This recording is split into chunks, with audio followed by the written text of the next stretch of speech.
Poverty as a challenge में अब हम आगे देखते हैं। तो इसमें है कि सोशल एक्सक्लूज़न। अब सोशल एक्सक्लूज़न क्या होता है कि सामाजिक बहिष्कार एक तरीके से।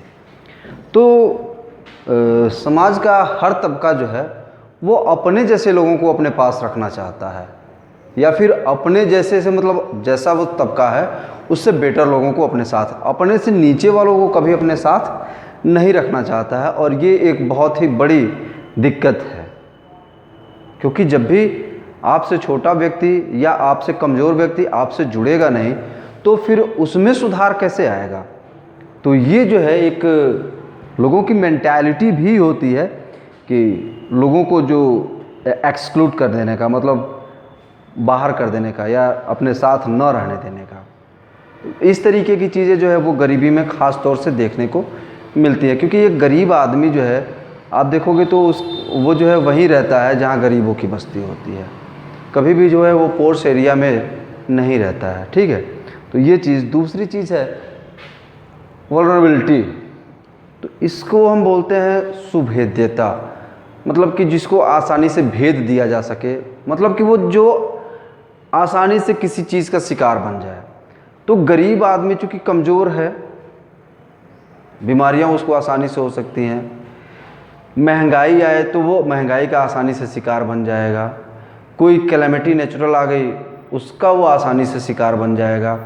जैसे अभी कोविड के टाइम में आपने देखा कि बहुत सारे लोग शहरों से भाग के आए हैं, और एक सोशल मीडिया पे शायद था कि मतलब अब पता चल रहा है कि सभी लोग ऐसे तो जाके वहाँ सुपरवाइज़र थे, लेकिन अब पता चल रहा है कि कौन लेबर था और कौन सुपरवाइज़र। तो इस तरीके की चीज़ें कहीं ना कहीं वो जो एक्सक्लूज़न है वो दिख जाता है, और जो गरीब होता है वो वल्नरेबल सेक्शन होता है। वल्नरेबल क्यों होता है? क्योंकि भाई उसके पास लैक ऑफ रिसोर्सेज है। दूसरी चीज़ कि माल न्यूट्रिशन्ड है, वो इलिटरेट है, ठीक है, उसकी हेल्थ भी अच्छी नहीं है। तो ये बहुत सारी ऐसी चीज़ें हैं जो कि गरीब आदमी को जो है सुभेद्य बना देती हैं, आसानी से बहुत सारी जो ऐसी मुश्किलें हैं उनका शिकार बनने पे मजबूर कर देती हैं। और चूँकि गरीब आदमी असहाय होता है तो इस वजह से वो जो है मजबूर है बहुत सारी इन दिक्कतों का सामना करने के लिए, इनसे दो चार होने के लिए। फिर अगली जो हेड है हमारी पॉवर्टी लाइन। तो आप देखोगे तो पॉवर्टी लाइन, जैसा कि मैंने पहले ही बताया कि पॉवर्टी जो है कंपैरेटिव होती है और एब्सोल्यूट भी। तो एब्सोल्यूट वाले में क्या होता है कि लोगों को जो है सर्वाइव करने की जो एसेंशियल नीड्स होती हैं उनको वो फुलफ़िल नहीं कर पाते हैं, तो ये एब्सोल्यूट हो गया। अब जैसे इंडिया में आप देखोगे तो जो बीपीएल्स को, मतलब पॉवर्टी लाइन है, गरीबी रेखा है, और बीपीएल्स मतलब जो पॉवर्टी लाइन है उससे नीचे वाले बिलो पॉवर्टी लाइन, ठीक है।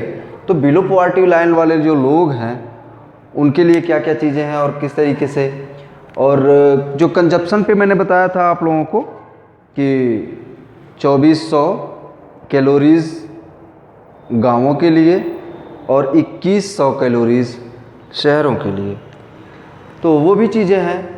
और इसके साथ ही मैंने जो बताया था कि रंगराजन कमेटी ने जो रिकमेंड किया है, चूँकि आपकी बुक में जो है ये डेटा दिया हुआ है 2011-12 का, पुराना डेटा है, ठीक है। 2014 का जो है ये डेटा है रंगराजन साहब की कमेटी का, और इसमें जो है रूरल एरियाज़ के लिए मैंने जो बताया था कि 900 कुछ है, तो वो 972 rupees in rural areas and 1407 rupees in urban areas.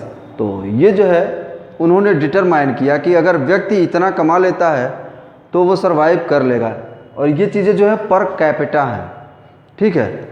तो पर कैपिटा अगर पर्सन इतना कमा लेता है तो उसकी चीज़ें सही से चल पाएंगी, ठीक है, अदरवाइज़ वो गरीब है। तो ये इनकम का लेवल है। और कंजप्शन का लेवल मैंने बताया है आप लोगों से कि कंजप्शन में रूरल एरिया में, मतलब ये रूरल एरिया में कितना है 2400 कैलोरीज़, और अर्बन एरिया में ये कितना है 2100 कैलोरीज़,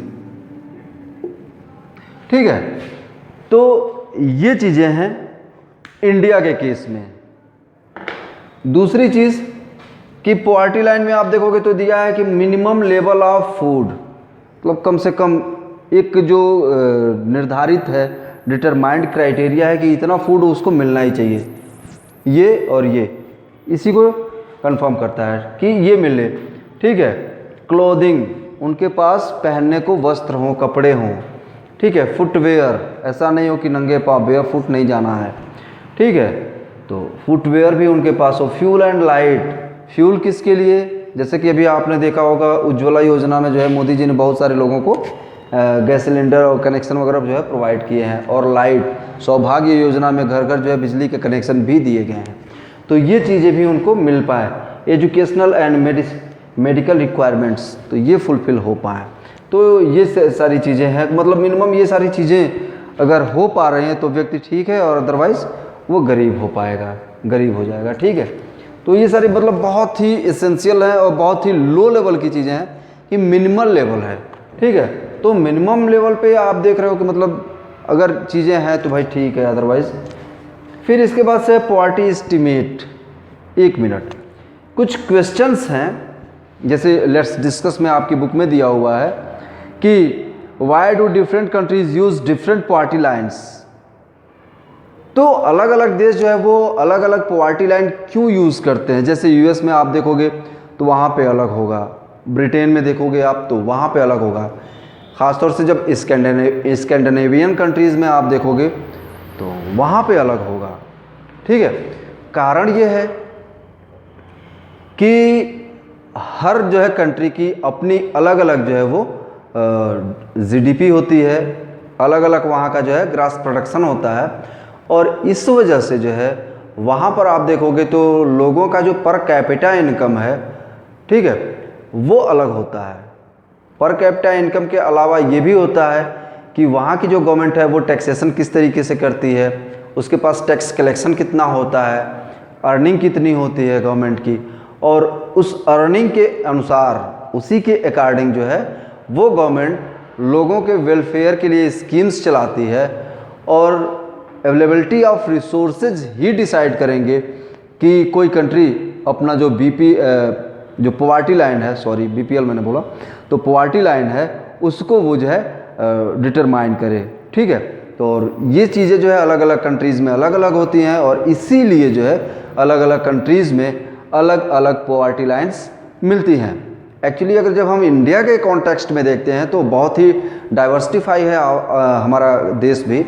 तो यहाँ पर भी एक कमेटी थी, अब शायद लकड़ा वाला कमेटी थी, तो उन्होंने जो है रिकमेंड किया हुआ था कि हर प्रोविंस के लिए, हर जो है स्टेट के लिए अलग अलग जो है वो उन्होंने पॉवर्टी लाइन्स ड्रॉ करने की बात की थी, और फिर जो है उसका रेशो लेकर के और नेशनल जो पॉवर्टी लाइन है उसको ड्रॉ करने की बात उन्होंने कही थी। तो कहीं ना कहीं चीज़ें हैं। अब आप इंडिया में ही देख लो तो केरला का, वहाँ की कंडीशन अलग है, गोवा की कंडीशन अलग है, हरियाणा पंजाब की कंडीशन अलग है, जम्मू कश्मीर की कंडीशन अलग है, यूपी बिहार राजस्थान उड़ीसा। ठीक है, बहुत सारे ऐसे स्टेट्स हैं जहाँ पे आप जाओगे तो देखोगे तो मतलब लगेगा ही नहीं कि हाँ ये हमारे इंडिया के पार्ट हैं, और कुछ ऐसे हैं मतलब देखने से लगता है कि अरे कितने डेवलप्ड हैं। तो ये जो गैप है डेवलपमेंट का, कहीं ना कहीं ये चीज़ें भी जो है इस लेवल पे सोचने को मजबूर करती हैं, और शायद इन्हीं चीज़ों से लकड़ावाला साहब ने जो है ये किया था कि भाई हम अलग अलग स्टेट्स को जो है डेवलप कर दें, उनके लिए जो है पॉवर्टी लाइन अलग अलग ड्रॉ की जाए, और जब नेशनल लेवल पे चेक किया जाएगा तो कहीं ना कहीं जो है उन स्टेट्स में बेटर आउटकम के लिए जो है ज़्यादा से ज़्यादा फंड एलोकेट किया जा सके, जिससे कि वहाँ के लोगों के लिए बेटरमेंट हो पाए। तो ये चीज़ें रही थी, इंडिया के कॉन्टेक्स्ट में भी बताया और वर्ल्ड के भी। जो अगला क्वेश्चन है, what do you think would be the minimum necessary level in your locality. तो कह रहा है कि आपके लोकेलिटी में, आपके आसपास, आपके सराउंडिंग में जो है जो भी लोग हैं, तो वहाँ पर जो है लोगों की जो मिनिमम नेसेसरी लेवल है, मतलब जो मिनिमम रिक्वायरमेंट्स हैं वो क्या है और वो किस तरीके का है।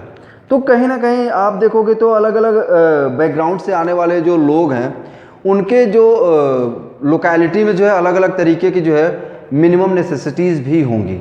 जैसे अगर किसी पॉर्स एरिया में जाएं तो वहाँ लोगों के पास जो है लग्जरी कार, ये जो है आ जाएगा कि भाई फला के पास तो मर्सिडीज है, उनके पास ऑडी है, उनके पास ये तो स्कोडा है, तो मतलब बहुत सारी गाड़ियाँ। और ये जो है उनका होता है कि भाई हमारे पास तो बस अमेज है या फिर होंडा सिटी है। तो थोड़ा सा आदमी अपने आप को कम आंकने लगता है, वो गरीब समझने लगता है, ठीक है। लेकिन वहीं अगर आप किसी झुग्गी बस्ती में चले जाएं और वहाँ बगल वाले के घर में देखेंगे, अच्छा उसके वहाँ एलईडी टीवी लगी हुई है, फ्रिज है, वॉशिंग मशीन, अरे वो बड़ा अमीर आदमी है। तो ये जो है फ़र्क पड़ता है लोकेलिटी का।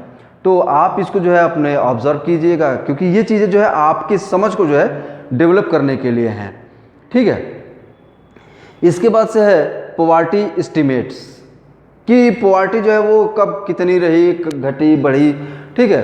तो इन सारी चीज़ों से रिलेटेड आपकी बुक में जो है वो डेटा दिया हुआ है टेबल बना करके, और इसमें जो है पॉवर्टी रेशियो बताया है। तो ईयर 1993-4 का जो है दिया है इसमें, कि रूरल एरियाज़ में 50.7% and in urban areas 32%।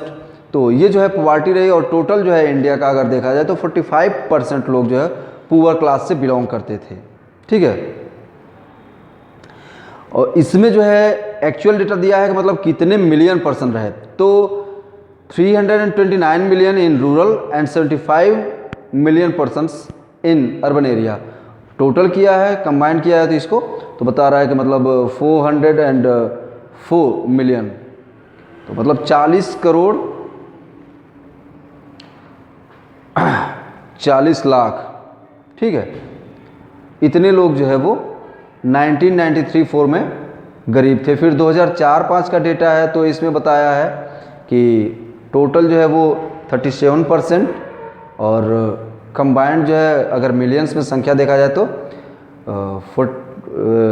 407 million. It means कि यहाँ पर जो है हम देख रहे हैं कि 3 मिलियन लोग जो है वो गरीबी के चपेट में आ गए 2004-5 तक।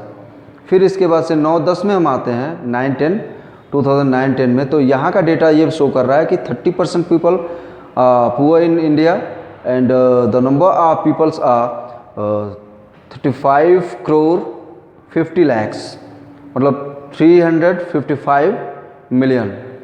और 2011-12 का जो डेटा है वो है कि 22% आर पुअर।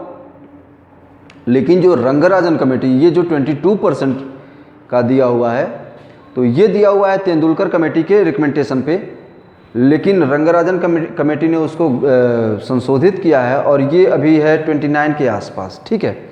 तो ये चीज़ आप लोग जानिएगा, थोड़ा ना हो तो गूगल कर लीजिएगा, एग्जैक्ट आपको पता चल जाएगा, ठीक है। तो गूगल कर लीजिएगा आप लोग।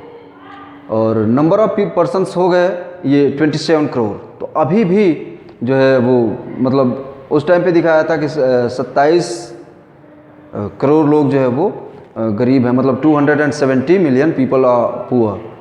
तो ये जो है कुछ एस्टिमेट्स थे जो गवर्नमेंट के हैं, एनएसएसओ जारी करता था।